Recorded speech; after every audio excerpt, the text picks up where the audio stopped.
നമ്മുടെ പ്രിയപ്പെട്ട സിനിമാ സംവിധായകനും കേരള ചലച്ചിത്ര അക്കാദമി അധ്യക്ഷനുമായ ശ്രീ കമലാണ് ഇന്ന് വ്യൂ പോയിന്റിൽ. കേരളത്തിലെ പ്രിയപ്പെട്ട നടി അപമാനിക്കപ്പെട്ട സംഭവത്തിൽ മുഖ്യപ്രതിയാക്കപ്പെട്ട പൾസർ സുനിക്ക് വീരപരിവേഷം നൽകിയും അതോടൊപ്പം തന്നെ ദിലീപിനെ സംശയത്തിന്റെ പ്രതിക്കൂട്ടിൽ നിർത്തിയും മാധ്യമങ്ങൾ സൂപ്പർ പോലീസ് ആവുകയാണ് എന്ന വിവാദ പരാമർശത്തിന്റെ അടിസ്ഥാനത്തിലായിരിക്കും ശ്രീ കമലിനോടുള്ള എൻ്റെ പ്രധാനപ്പെട്ട ചോദ്യങ്ങൾ. So very warm welcome to the show. കേരളത്തിൽ ഈ അടുത്ത കാലത്തുണ്ടായതിൽ വെച്ച് കേരളത്തിൻ്റെ മനസാക്ഷിയെ ആകെ പിടിച്ചുകുലുക്കിയ സംഭവമായിരുന്നു താങ്കൾ ഉൾപ്പെടുന്ന ഫിലിം ഫ്രട്ടേണിറ്റിയിലെ പ്രമുഖ നടിക്കുണ്ടായ ദുരനുഭവം. അതിൽ പിടിക്കപ്പെട്ട മുഖ്യപ്രതിയെ പൾസർ സുനിക്കൊരു വീരപരിവേഷം നൽകുകയും കേരളത്തിലെ മാധ്യമങ്ങൾ, അതോടൊപ്പം തന്നെ താങ്കളുടെ ശിഷ്യനും ഇപ്പോൾ തുടക്കത്തിൽ താങ്കൾക്കൊപ്പം ഉണ്ടാവുകയും ഇപ്പോൾ കേരളത്തിൻ്റെ പ്രമുഖ താരങ്ങൾക്കൊപ്പം നിൽക്കുന്ന നടൻ ദിലീപിനെ പ്രതിക്കൂട്ടിൽ നിർത്തുന്ന തരത്തിലുള്ള റിപ്പോർട്ടുകൾ നൽകുകയും അങ്ങനെ ഈ അന്വേഷണത്തെ ആകെ വഴിതിരിച്ചു വിടുകയും ചെയ്തുകൊണ്ട് മാധ്യമങ്ങൾ സൂപ്പർ പോലീസ് കളിക്കുകയാണെന്ന് ശ്രീ കമൽ പറഞ്ഞു. ഒരു ഭാഗത്ത് ഇരയ്ക്കുണ്ടായ ദുരനുഭവത്തിനോട് സഹതാപം പുലർത്തിയും അവർക്ക് ഐക്യദാർഢ്യം പ്രഖ്യാപിച്ചും കേരളത്തിലെ മനസാക്ഷി ഒന്നാകെ നിന്നപ്പോൾ അത്ര പ്രാധാന്യമില്ലാത്ത മറുഭാഗത്ത് നിൽക്കാൻ എന്താണ് കാരണം? ഫിലിം ഇൻഡസ്ട്രിയെ മൊത്തം സംശയത്തിൻ്റെ നിഴലിൽ നിർത്തുമ്പോൾ ഈ ഫ്രറ്റേണിറ്റിയിലെ ഒരാളെന്നുള്ള രീതിയിൽ എനിക്കും കൂടി ഉത്തരവാദിത്വമുണ്ട് അതിനെ ഇത് ചെയ്യാനായിട്ട്. മറ്റൊന്ന്, ഇപ്പോൾ ആദ്യം പറഞ്ഞ ഒരു സംഭവം പൾസർ സുനിക്ക് വീരപരിവേഷം നൽകുന്നു എന്ന് പറഞ്ഞത് ഞാൻ അങ്ങനെയല്ല പറഞ്ഞത്, അതൊരു തിരുത്താണ്. എന്താ വെച്ച് കഴിഞ്ഞാൽ ക്രിമിനൽസിനെ പൊതുവെ ആ രീതിയിലേക്ക് ഗ്ലോറിഫൈ ചെയ്യുന്ന രീതിയിലേക്ക് വാർത്തകൾ എത്തിപ്പെടുന്നുണ്ട്. അത് വാർത്തകൾ വളച്ചൊടിച്ചിട്ടോ അല്ലെങ്കിൽ മീഡിയാസ് പർപ്പസായിട്ട് ചെയ്യുന്നു എന്നല്ല ഞാൻ പറയുന്നത്. പൾസർ സുനി എന്നുള്ള പേരിൽ പോലും ആ ഒരു വീരപരിവേഷമുണ്ട്. കാരണം നമുക്കറിയാം, നമ്മളിപ്പോൾ ചർച്ച ചെയ്തുകൊണ്ടിരിക്കുന്ന ഒരു കാര്യമാണ്, സിനിമയിലും ജീവിതത്തിൽ പോലും ആൻറ്റി ഹീറോസിന് വല്ലാത്തൊരു ആക്സെപ്റ്റൻസ് കിട്ടുന്ന ഒരു കാലത്താണ് നമ്മൾ ജീവിക്കുന്നത്. അപ്പോൾ ആ ഒരു ആംഗിളിൽ നിന്നുകൊണ്ടാണ് ഞാൻ പൾസർ സുനിയെ ആ രീതിയിലേക്ക് വീരപരിവേഷത്തിലേക്ക് കൊണ്ടുവരുന്നു എന്ന് പറഞ്ഞത്. അല്ലാണ്ട് അതൊരു മാധ്യമത്തിനെ കുറ്റപ്പെടുത്തുകയോ മാധ്യമങ്ങളെ കുറ്റപ്പെടുത്തുകയോ ഒരു മാധ്യമ വിചാരണയായിരുന്നില്ല.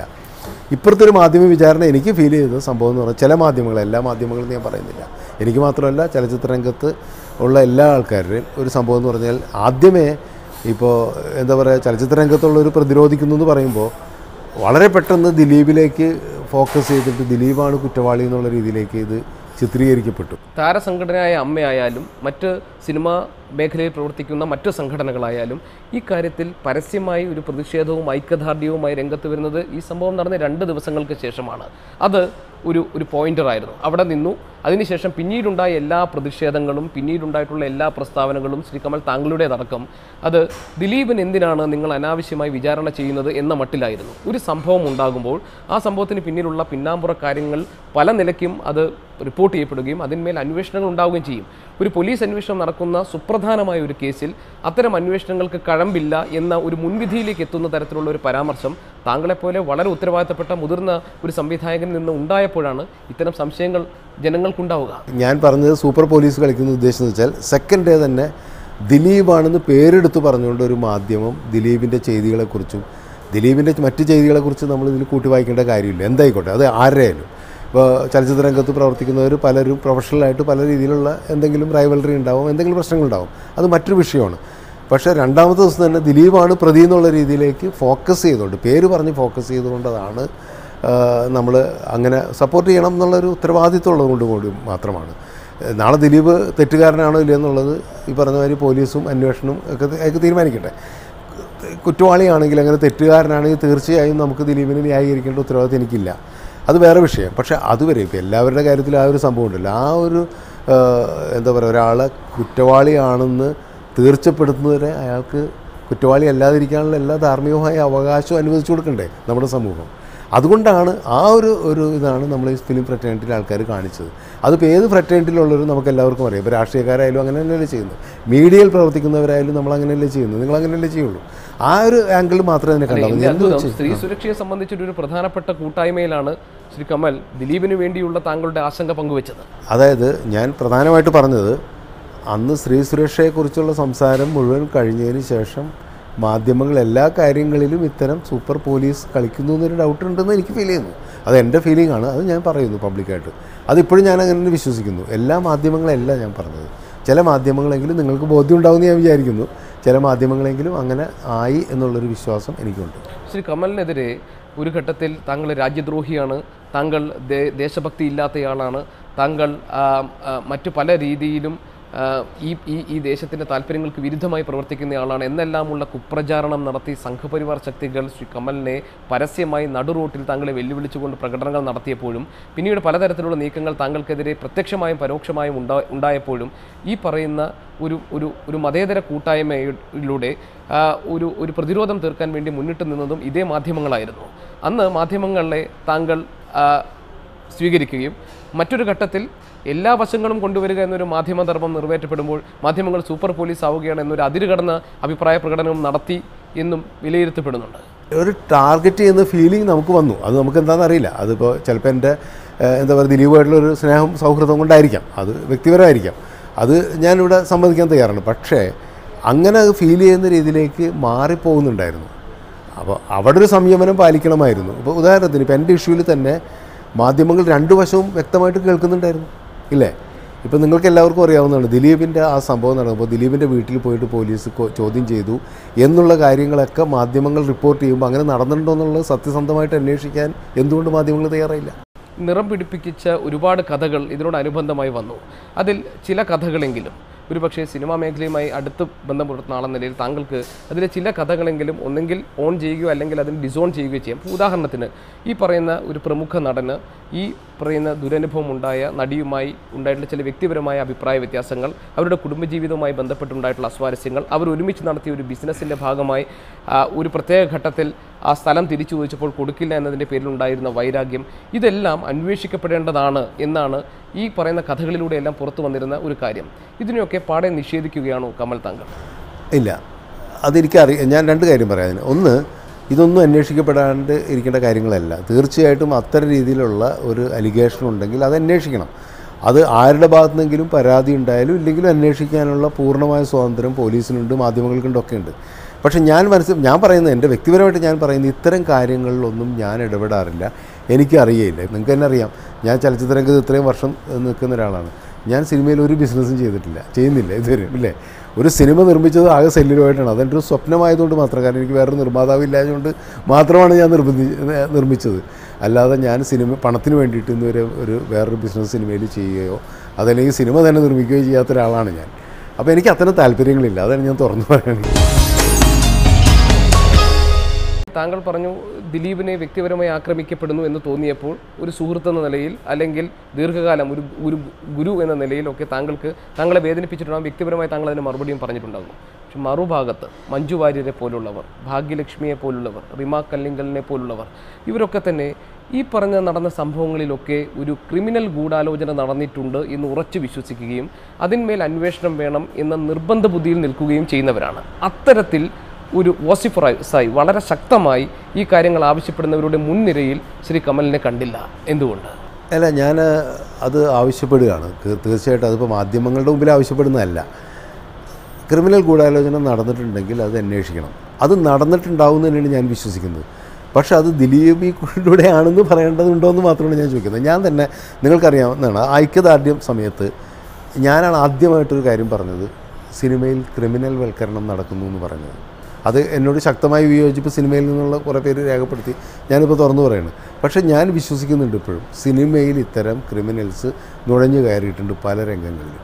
അപ്പോൾ അത് ആ രീതിയിലൊരു ഗൂഢാലോചന തീർച്ചയായും നടന്നു കാണുമെന്ന് തന്നെയാണ് ഞാൻ വിശ്വസിക്കുന്നത്. ഈ പ്രതിയെ ചോദ്യം ചെയ്യാൻ വേണ്ടി കസ്റ്റഡിയിൽ ആവശ്യപ്പെട്ടുന്ന സമയത്താണ് മുഖ്യമന്ത്രി പറഞ്ഞത് ഇതെല്ലാം പ്രതി പൾസർ സുനിയുടെ ഭാവനയിൽ നടത്തിയ കുറ്റകൃത്യമാണെന്നാണ് ഇതുവരെ കാര്യങ്ങൾ നോക്കുമ്പോൾ മനസ്സിലാകുന്നത് എന്നാണ് മുഖ്യമന്ത്രി പറഞ്ഞത്. ഔചിത്യത്തോടു കൂടിയാണെന്ന് കരുതുന്നുണ്ടോ? ചിലപ്പോൾ എനിക്ക് തോന്നാറുണ്ട്, ഞാനിപ്പോൾ ഒരു സർക്കാർ സംവിധാനത്തിൻ്റെ ഭാഗമായിട്ട് നിൽക്കുന്നതുകൊണ്ട് തന്നെ എനിക്ക് പരസ്യമായിട്ട് ഒരു പ്രസ്താവന നടത്താൻ ബുദ്ധിമുട്ടുണ്ട്. എങ്കിൽ പോലും ഞാൻ പറയുന്നത് കുറച്ചും കൂടി ഇത് കാര്യങ്ങളിൽ ഭരണകൂടത്തിൻ്റെ ഭാഗത്തുനിന്ന് കുറച്ചും കൂടി പൊതുജനങ്ങളുടെ വികാരം മനസ്സിലാക്കിയിട്ട് ഇടപെടണം അല്ലെങ്കിൽ സംസാരിക്കണം എന്നുള്ളൊരു അഭിപ്രായമാണ് എനിക്കുള്ളത്. അത് മുഖ്യമന്ത്രി ഏതർത്ഥത്തിൽ അത് പറഞ്ഞു എന്ന് എനിക്കറിയില്ല. ഈ സംഭവം നടന്ന ഉടനെ താരസംഘടനയായ അമ്മ എടുത്തൊരു നിലപാട് ഇനി നടിമാരും ഒറ്റയ്ക്ക് യാത്ര ചെയ്യരുതെന്നാണ്. ഒരു പുരോഗമന സമൂഹത്തിന് ചേർന്ന നിലപാടായിരുന്നു താരസംഘടന എടുത്തത്. എനിക്കതിനോട് ശക്തമായ വിയോജിപ്പുണ്ട്. ഞാനത് വ്യക്തിപരമായിട്ട് പലയിടത്തും രേഖപ്പെടുത്തുകയും ചെയ്തു. കാരണം ഒരിക്കലും അങ്ങനെ പറയാൻ പാടില്ല. അത് ശരിക്കും ജനാധിപത്യ വിരുദ്ധമായൊരു പ്രസ്താവനയായിട്ടാണ് എനിക്ക് തോന്നുന്നത്. സ്ത്രീവിരുദ്ധം മാത്രമല്ല, ജനാധിപത്യ വിരുദ്ധമല്ലേ. കാരണം നമുക്ക് സഞ്ചരിക്കാനുള്ള സ്വാതന്ത്ര്യം നിഷേധിക്കുന്നതല്ലേ. അപ്പോൾ അത് ഒരിക്കലും ഒരു സംഘടന പറയാൻ പാടില്ലാത്തതായിരുന്നു. അത് ഒരുപക്ഷെ അവരതിൻ്റെ ഒരു വിശാലമായ അർത്ഥത്തിലായിരിക്കില്ല പറഞ്ഞത്. പോലെ ഒരു ഇടത് MP നയിക്കുന്ന സംഘടനയാണത്.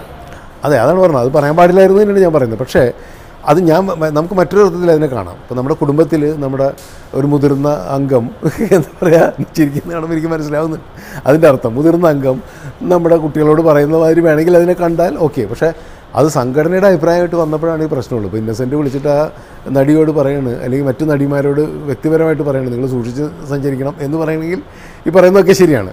പക്ഷെ അല്ലായിരുന്നു, അങ്ങനെ പറയാൻ പാടില്ലായിരുന്നു എന്ന് തന്നെയാണ് ഞാൻ വിശ്വസിക്കുന്നത്. സ്ത്രീകളെ അപമാനിക്കുന്ന തരത്തിലുള്ള സീനുകളിൽ അഭിനയിക്കുകയോ അത്തരം സിനിമകളുടെ ഭാഗമായി നിൽക്കുകയോ ചെയ്യില്ല എന്ന് നടൻ പൃഥ്വിരാജ് പറഞ്ഞു. അതിനെ മാതൃകാപരമായി കാണുന്നുണ്ടോ താങ്കൾ? അങ്ങനെയാണെങ്കിൽ അത് മറ്റു നടന്മാരും പിന്തുടരേണ്ടതല്ലേ, സൂപ്പർ താരങ്ങളടക്കം? തീർച്ചയായിട്ടും മാതൃകാപരമാണെന്ന് മാത്രമല്ല, ആ നിലപാടിനോട് എനിക്ക് ഒരുപാട് ഞാൻ അദ്ദേഹത്തെ അപ്രീഷിയേറ്റ് ചെയ്യണം. കാരണം മലയാള സിനിമയിൽ ഞാൻ പലപ്പോഴും പറഞ്ഞിട്ടുണ്ട്, ഇതുപോലെ കാര്യങ്ങൾ കൃത്യമായിട്ട് മനസ്സിലാക്കാനും അത് കൃത്യമായ സമയങ്ങളിൽ നിലപാടെടുക്കാനും അഭിപ്രായം തുറന്നു പറയാനും ധൈര്യം കാണിച്ചിട്ടുള്ള എനിക്ക് വ്യക്തിപരമായിട്ട് അറിയാവുന്നതിൽ ഈ തലമുറയിൽ, ഈ കാലഘട്ടത്തിൽ, തലമുറ എന്ന് ഞാൻ പറയുന്നില്ല, ഈ കാലഘട്ടത്തിലെ ഒരു നടൻ പൃഥ്വിരാജ് തന്നെയാണ്, യാതൊരു സംശയമില്ല. മുൻകാലങ്ങളിൽ നമുക്കറിയാം തിലകൻ ചേട്ടനെ പോലുള്ളൊരു സീനിയേഴ്സായിട്ടുള്ള പലരും ഇതുപോലെ പല കാര്യങ്ങളും വെട്ടി തുറന്ന് പറഞ്ഞിട്ടുണ്ട്. പക്ഷേ സമീപകാലത്ത് നമ്മൾ കാണുന്ന ഈ ഒരു കാര്യത്തിൽ നിലപാടുകൾ കൃത്യമായിട്ടുള്ള ആളും അത് അഭിപ്രായം തുറന്നു പറയാൻ ധൈര്യം കാണിച്ചിട്ടുള്ള ആളാണ് പൃഥ്വിരാജ്, യാതൊരു സംശയമില്ല. പൃഥ്വിരാജ് പറഞ്ഞത് വളരെ ശരിയാണ്. അത് പറയാനുള്ള ധൈര്യം കാണിച്ചു എന്നുള്ളത് പൃഥ്വിരാജ് ശരിക്കും ഒരു മാതൃകയാണെന്നുള്ളത്, അത് നമ്മുടെ വളരെ സീനിയറായിട്ടുള്ള നടന്മാർക്കൊക്കെ ഒരുപാട് മാതൃകയാണെന്ന് മാത്രമേ എനിക്ക് ഈ അവസരത്തിൽ പറയാനുള്ളൂ. പറയേണ്ട കാര്യങ്ങൾ അവസരത്തിൽ പറയുക എന്നുള്ളതാണ് ഏറ്റവും വലിയത്. നമുക്കെല്ലാവർക്കും അറിയാമല്ലോ, മൗനം എന്ന് പറയുന്നതാണ് ഏറ്റവും വലിയ ഫാസിസം എന്നുള്ളത്. പലയിടത്തും നമ്മുടെ മൗനം ഫാസിസമാണെന്ന് വിശ്വസിക്കുന്ന ഒരാൾ തന്നെയാണ് ഞാൻ.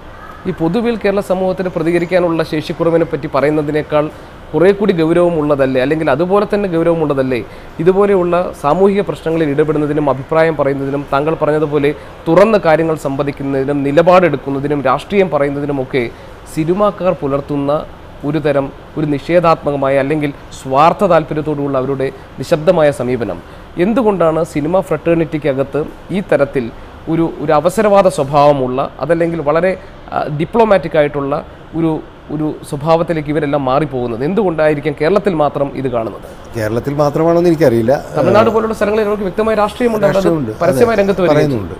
ഇവിടെ ഞാൻ പറയുന്നത് വെച്ചാൽ എനിക്ക് പലപ്പോഴും ഞാനത് ഇവർക്കിടയിൽ തന്നെ എൻ്റെ സിനിമ സൗഹൃദങ്ങൾക്കിടയിലും സംഘടനയിലൊക്കെ തന്നെ കലഹിച്ചിട്ടുള്ള ഒരാളാണ് ഞാൻ ഈ കാര്യത്തിൽ. കാരണം ഇത് നമ്മുടെ അഭിപ്രായവും നമ്മുടെ രാഷ്ട്രീയമൊക്കെ തുറന്നു പറയേണ്ട സ്ഥലങ്ങളിൽ തുറന്നു പറയുക തന്നെ വേണമെന്ന് വിശ്വസിക്കുന്ന ഒരാളും അത് ചെയ്യുന്ന ഒരാളുമാണ് ഞാൻ. അപ്പോൾ എന്നെ സംബന്ധിച്ചോളം ഇവരുടെ ഈ നിലപാടുകളിൽ വലിയ പ്രതിഷേധമുള്ള ഒരാളുമാണ് ഞാൻ.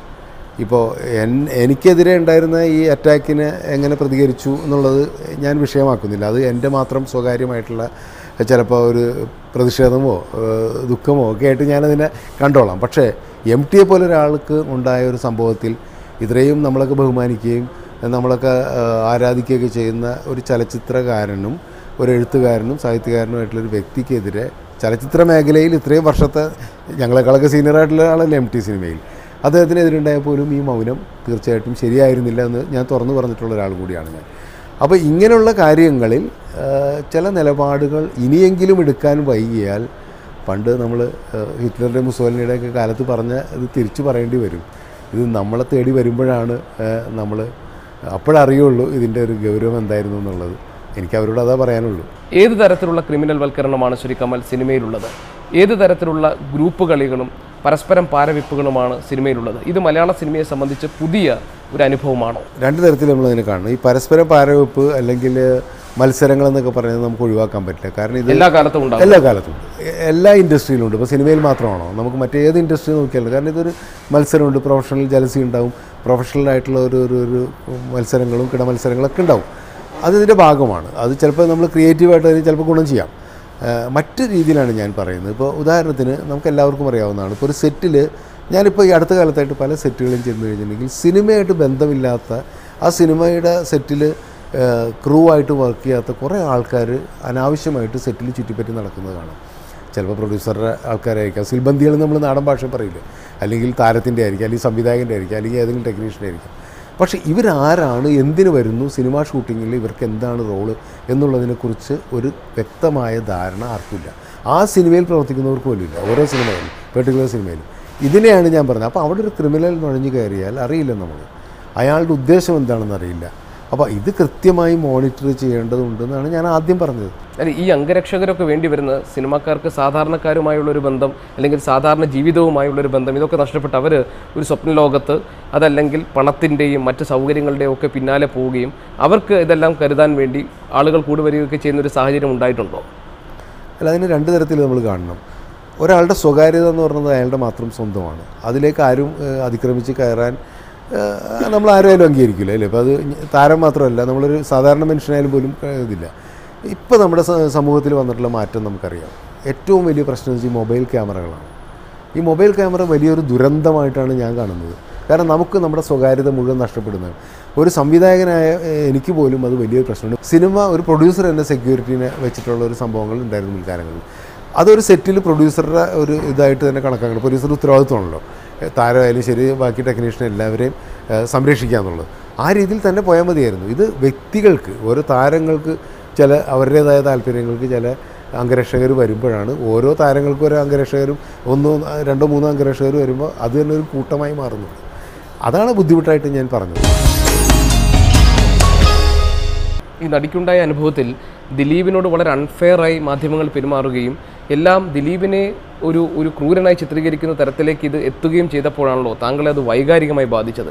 ഏതെങ്കിലും ഒരു ഘട്ടത്തിൽ ദിലീപ് തന്നെ താങ്കളെ ഫോണിലോ മറ്റോ വിളിച്ച് അല്ലെങ്കിൽ നേരിട്ട് കണ്ടോ ഇങ്ങനെ ഒരു പ്രശ്നം എനിക്ക് ഉണ്ടായിട്ടുണ്ട്, നിങ്ങളെല്ലാവരും എനിക്കൊപ്പം നിൽക്കണം എന്ന് പറയുകയോ മറ്റോ ഉണ്ടായിട്ടുണ്ടോ? സ്വകാര്യ സംഭാഷണത്തിലോ മറ്റോ? ഇല്ല, ദിലീപ് എന്നെ വിളിച്ചിട്ടേ ഇല്ല. എന്തുകൊണ്ട് വിളിച്ചില്ല എന്ന് എനിക്കറിയില്ല. എന്നെ വിളിച്ചിട്ടില്ല, മറ്റുള്ളവരെ വിളിച്ച് കാണും. ഞാൻ അങ്ങോട്ട് വിളിച്ചു, അത് സത്യമാണ്. പക്ഷേ ഞാൻ ദിലീപിനോടല്ല സംസാരിച്ച്, കാവ്യയായിട്ടാണ് സംസാരിച്ചത്. ദിലീപ് തിരക്കിലായിരുന്നു. അപ്പോൾ ഞാൻ പറഞ്ഞു ദിലീപിനോട് പറഞ്ഞേക്കൂ ഇങ്ങനെ. അത് എനിക്ക് പെട്ടെന്ന് ഫീൽ ചെയ്ത ഒരു സംഭവമാണ്. ഒരു മാധ്യമത്തിൽ വന്ന ദിലീപിനെ ടാർഗറ്റ് ചെയ്തെന്നും തോന്നിയൊരു ഫീലിംഗാണ്. അത് വ്യക്തിപരമായിരിക്കാം ചിലപ്പോൾ, ഞാനതെന്ന് പറഞ്ഞു. കാരണം എത്രയോ വർഷമായിട്ട് അറിയുന്ന ഒരാളാണ് ദിലീപ്. അവൻ ദിലീപ് തെറ്റിയതോ ഇല്ല എന്നുള്ളത് വേറെ വിഷയം, അത് വേറെ ചർച്ച ചെയ്യേണ്ട കാര്യമാണ്. അപ്പോൾ പെട്ടെന്ന് അങ്ങനെ എനിക്ക് ഭയങ്കരമായിട്ട് ഫീൽ ചെയ്ത് ഞാൻ കാവ്യയെ വിളിച്ചു. കാവ്യയിലെ ദിലീപിൻ്റെ നമ്പറിൽ വിളിച്ചത് കാവ്യയാണ് സംസാരിച്ചത്.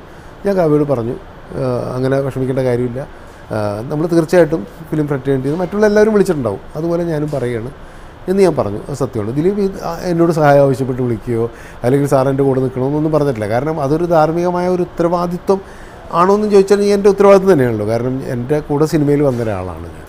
അപ്പോൾ അത് ഞാൻ ചെയ്യും, അല്ലെങ്കിൽ ഞാൻ കാണിക്കും എന്നുള്ളൊരു വിശ്വാസമുള്ളതുകൊണ്ടായിരിക്കാം ദിലീപ് എൻ്റെ അടുത്ത് സഹായം ചോദിച്ച് വിളിക്കായിരുന്നത്. ഈ നടിക്ക് ഇങ്ങനെ ഒരു അനുഭവം ഉണ്ടായ ശേഷം ഒരുപാട് പേർ മലയാള സിനിമയിലും മറ്റു ഭാഷയിലുള്ളവരുമൊക്കെ അവർക്ക് പല രീതിയിലുണ്ടായിട്ടുള്ള സെക്ഷൽ അസോൾട്ട് ഉൾപ്പെടെ അവർക്ക് അനുഭവിക്കേണ്ടി വന്ന പല പ്രശ്നങ്ങളും ഇപ്പോൾ പരസ്യമായി പറയാനുള്ള ധൈര്യം കാണിച്ചിട്ടുണ്ട്. ശ്രീ കമൽ, 37 വർഷമായി താങ്കൾ ഈ സിനിമാ മേഖലയിൽ.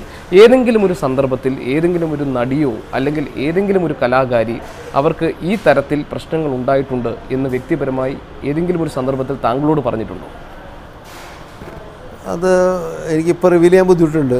ഉണ്ടായിട്ടുണ്ട്, ഇല്ലെന്ന് പറയാൻ പറ്റില്ല. അത് ചില സന്ദർഭങ്ങളിലെങ്കിലും ചിലർ അവരുടെ വേദനകൾ പങ്കുവച്ചിട്ടുണ്ട്. അത് വ്യക്തിപരമായിട്ട് എന്നിലുള്ള വിശ്വാസം കൊണ്ടായിരിക്കാം. ചില സ്വകാര്യ കാര്യങ്ങൾ എന്നോട് പറഞ്ഞിട്ടുണ്ട്, ഇല്ലെന്ന് ഞാൻ പറയുന്നില്ല. അത് ഏത് മേഖലയിലും ഉണ്ടാവുമല്ലോ, നമുക്കറിയാലോ. അതിപ്പോൾ സിനിമയിൽ മാത്രം സംഭവിക്കുന്നത് നമുക്കെങ്ങനെ ഇത് IT മേഖലയിലില്ലേ, സർക്കാർ ഓഫീസുകളിൽ നടക്കുന്നില്ലേ. അപ്പോൾ ചിലപ്പോൾ സീനിയറായിട്ടുള്ളൊരു ഓഫീസറോടോ അല്ലെങ്കിൽ കുറച്ച് മുതിർന്ന ഒരു സഹപ്രവർത്തകരോട് ഇത് പറയും, ഇത്തരം വേദനകൾ പറയും. ആ രീതിയിൽ പറഞ്ഞിട്ടുണ്ട്. അത് നമ്മളെക്കൊണ്ട് പരിഹരിക്കാൻ പറ്റുന്ന രീതിയിൽ നമ്മളത് പരിഹരിച്ചിട്ടുണ്ട്, അതല്ലെങ്കിൽ അവരെ ആശ്വസിപ്പിച്ചിട്ടുണ്ട്. അതിനപ്പുറത്ത് ഇത്രയും ഒരു ഭീകരമായൊരു സംഭവം നടക്കുന്നത് ആദ്യമായിട്ടാണ്.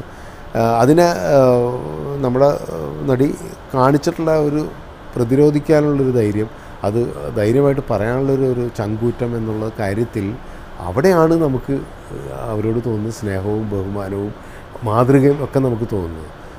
മറ്റുള്ളവർക്ക് അതിനുള്ള ധൈര്യം ഉണ്ടായിരുന്നില്ല. അതല്ലായിരുന്നെങ്കിൽ ഇതിനു മുമ്പേ ഇത്തരം ചില സംഭവങ്ങൾ വെളിപ്പെടുമായിരുന്നു എന്നാണ് ഞാൻ വിശ്വസിക്കുന്നത്. ഈ പറഞ്ഞതുപോലെ ഒരു അഭിമുഖത്തിൽ തുറന്നു പറയാൻ പറ്റുന്നതും പറ്റാത്തതും താങ്കൾ സ്വന്തം നിലയ്ക്ക് ഹൃദയത്തിൽ മാത്രം സൂക്ഷിച്ചു വെച്ചിട്ടുള്ളതുമായ ഒരുപാട് കാര്യങ്ങൾ ഈ 37 വർഷത്തിനിടയിൽ താങ്കളുടെ ജീവിതത്തിൽ ഉണ്ടായിട്ടുണ്ടാകും. ഇപ്പോൾ ഈ ഉണ്ടായിട്ടുള്ള ഈ പർട്ടിക്കുലർ സംഭവം ഇത് ഏതെങ്കിലും നിലയിൽ സിനിമാ മേഖലയുമായി ബന്ധപ്പെട്ട് കിടക്കുന്നതാണ് എന്ന് ഒരു സംശയമെങ്കിലും ശ്രീ കമലിനുണ്ടോ? ഉണ്ടാകും. കാരണം എന്താ വെച്ച് കഴിഞ്ഞാൽ ഞാനതിനെ നിഷേധിക്കുന്നില്ല. എന്താ വെച്ച് കഴിഞ്ഞാൽ ഈ പൾസർ സുനി എന്ന് പറഞ്ഞു കഴിഞ്ഞാൽ അയാൾ 7 വർഷമായിട്ട് സിനിമയുടെ പരിസരങ്ങളിലുണ്ട്. അപ്പോൾ സിനിമയുടെ പരിസരങ്ങളിൽ ഇത്രയും കാലം നടക്കുന്ന ഒരാൾക്ക് സിനിമയിൽ നിന്ന് ചില പ്രചോദനങ്ങൾ കിട്ടിയിട്ടുണ്ടാവും. സിനിമയിൽ ചില വ്യക്തികളുടെ ചില താല്പര്യങ്ങളോ അല്ലെങ്കിൽ വ്യക്തികളുടെ ചില പ്രേരണകളോ ഉണ്ടായിട്ടുണ്ടാവും. ഞാനതിനെ നിഷേധിക്കുന്നൊന്നുമില്ല. എനിക്കറിയാത്ത കാര്യങ്ങളെക്കുറിച്ച് ഞാൻ പറയുന്നത് ശരിയല്ല. കാരണം ഞാൻ പൾസർ സുനിയെ കണ്ടിട്ടില്ല. ഓരോ സിനിമയും താങ്കളെ സംബന്ധിച്ചൊരു സ്വപ്നമായിരിക്കും. ഏറ്റവും ഒടുവിലൊരു വലിയ സ്വപ്നമാണ് ഇപ്പോൾ വിദ്യാബാലൻ പിൻവാങ്ങിയതിലൂടെ ഒരുപക്ഷെ താങ്കൾക്ക് ചെറിയ തരത്തിലെങ്കിലും ഒരു നിരാശ ഉണ്ടായിട്ടുണ്ടാകാം ആമി എന്ന സിനിമയുടെ കാര്യത്തിൽ. മഞ്ജു വാര്യരെ കാസ്റ്റ് ചെയ്യാൻ എടുത്ത തീരുമാനം എന്തൊക്കെ മാനദണ്ഡങ്ങൾ വെച്ചാണ്? വിദ്യാബാലൻ മാറിയതിന് ശേഷം പെട്ടെന്ന് നമ്മുടെയൊക്കെ മനസ്സിലേക്ക് വരുന്ന ഒരു നടി എന്നുള്ള രീതിയിൽ മലയാളികൾ അത്രമാത്രം സ്നേഹിക്കുകയും ആക്സെപ്റ്റ് ചെയ്യുകയും ചെയ്തിട്ടുള്ളൊരു നടി എന്നുള്ള രീതിയിൽ മഞ്ജു തന്നെയാണ് ചോയ്സായിട്ട് വന്നത്, യാതൊരു സംശയമില്ല. പക്ഷെ അതിനൊരു സാവകാശം എടുക്കേണ്ടി വരുമല്ലോ. സ്വാഭാവികമായിട്ടും പ്രൊഡ്യൂസറിനുണ്ട്. ഒരു പ്രോജക്റ്റ് അത്രയും മുന്നോട്ട് പോയതിന് ശേഷം പെട്ടെന്ന് നമ്മൾ ഒരു സാധനത്തിന് പകരം വയ്ക്കുന്ന വേറെ സാധനമാതിരി സിനിമയിൽ ചെയ്യാൻ പറ്റില്ലല്ലോ. ആ കഥാപാത്രത്തെ ആ രീതിയിലേക്ക് മോൾഡ് ചെയ്യാൻ പറ്റുമെന്ന് എനിക്ക് നോക്കണം. ചില സാമ്യങ്ങളൊക്കെ ഉണ്ടാവണം, അപ്പിയറൻസിലൊക്കെ ഉണ്ടാവണം. അതിന് വേണ്ടിയിട്ടുള്ളൊരു സാവകാശമാണ് ഉണ്ടായിരുന്നത്. പിന്നെ മഞ്ജു അത് സ്വീകരിക്കണം. പക്ഷേ മഞ്ജുവിനായിട്ട് ഞാൻ സംസാരിച്ചപ്പോൾ മഞ്ജു മാധവിക്കുട്ടി എന്ന് പറയുന്നത് മലയാളി സ്ത്രീകളുടെ മുഴുവൻ അതുപോലൊരു ഐക്കണായിട്ടുള്ളൊരു ആയി നിൽക്കുന്ന സമയത്ത് മാധവിക്കുട്ടിയുടെ കഥാപാത്രം എന്നെ തേടി വരുമ്പോൾ ഞാനതെങ്ങനെ സ്വീകരിക്കാതിരിക്കും എന്നാണ് മഞ്ജു എന്നോട് ചോദിച്ചത്. ആദ്യം വളരെ എക്സൈറ്റഡ് ആയിട്ട് ഈ കഥാപാത്രത്തെ സ്വീകരിക്കുകയും എനിക്ക് തോന്നുന്നു ഒരു ടോക്കൺ എമൗണ്ട് പോലും വാങ്ങിയെന്നാണ് ഞാൻ മനസ്സിലാക്കുന്നത്. എനിക്കറിയില്ല. വിദ്യാബാലൻ അതിനുശേഷം അഡ്വാൻസ് വലിയ എമൗണ്ട് കൊടുത്തിട്ട് ബുക്ക് ചെയ്തതാണ്. അങ്ങനെ ഒരു എഗ്രിമെൻറ്റിൽ എത്തിയ ശേഷം അവസാന നിമിഷം അവർ പിൻവാങ്ങുന്നതിന് പല കാരണങ്ങൾ പറഞ്ഞു കേട്ടു. യഥാർത്ഥ കാരണം എന്താണ്? അവരെന്നോട് പറയാത്തിടത്തോളം കാലം എനിക്ക് അത് എന്താണെന്ന് പറയാൻ കഴിയില്ല. ഇതാണ് കാരണം. പക്ഷെ ഒരു കാര്യം മാത്രമേ എനിക്കറിയാം. ഞാൻ അവരോട് തന്നെ പറഞ്ഞു, വളരെ അൺഫെയർ ആയിരുന്നു, അൺഎത്തിക്കലാണ് അവരുടെ ഈ പിന്മാറ്റം എന്നുള്ളത്. അതാണ് എന്നെ വേദനിപ്പിച്ചൊരു കാര്യം. ഒരു കഥാപാത്രമാവാൻ വേണ്ടി അത്രയും എന്താ പറയുക ഹോംവർക്കൊക്കെ ചെയ്തതിന് ശേഷം അതിൽ നിന്ന് പിന്മാറുന്നത് തീർച്ചയായും കഥാപാത്രമായിട്ട് എനിക്ക് മാറാൻ കഴിഞ്ഞില്ല എന്നുള്ള വളരെ എന്താ പറയുക സില്ലി ആയിട്ടുള്ള റീസൺ പറഞ്ഞിട്ടാവുമെന്ന് ഞാൻ വിശ്വസിക്കുന്നില്ല. അപ്പോൾ മറ്റെന്തെങ്കിലും റീസൺ ഉണ്ടാവും എന്ന് തന്നെയാണ് ഞാനതിനെ കാണുന്നത്. പൾസർ സുനി പിടിയിലായെങ്കിലും അന്വേഷണം ശരിയായ ദിശയിലാണോ പോകുന്നത് എന്നൊക്കെ സംശയം പ്രകടിപ്പിക്കുന്ന ആളുകൾ സിനിമാ മേഖലയിൽ പോലുമുണ്ട്. അവരിൽ ചിലരെങ്കിലും ഒരുപക്ഷെ സ്ത്രീകളടങ്ങുന്ന ഒരു വിഭാഗമെങ്കിലും ഒരുപക്ഷെ കൂടുതൽ ശക്തമായ നടപടികൾ വേണമെന്നും സംശയങ്ങൾ മാറ്റണമെന്നും ഒക്കെ ആവശ്യപ്പെട്ട് പ്രതിഷേധത്തിൻ്റെ പാതയിൽ വരാനുള്ള സാധ്യതകൾ ഇപ്പോഴുമുണ്ട്. അങ്ങനെ ഒരു കൂട്ടം വന്നാൽ അവർക്ക് മുന്നിൽ നിന്ന് നയിക്കാൻ ശ്രീ കമൽ ഉണ്ടാകുമോ?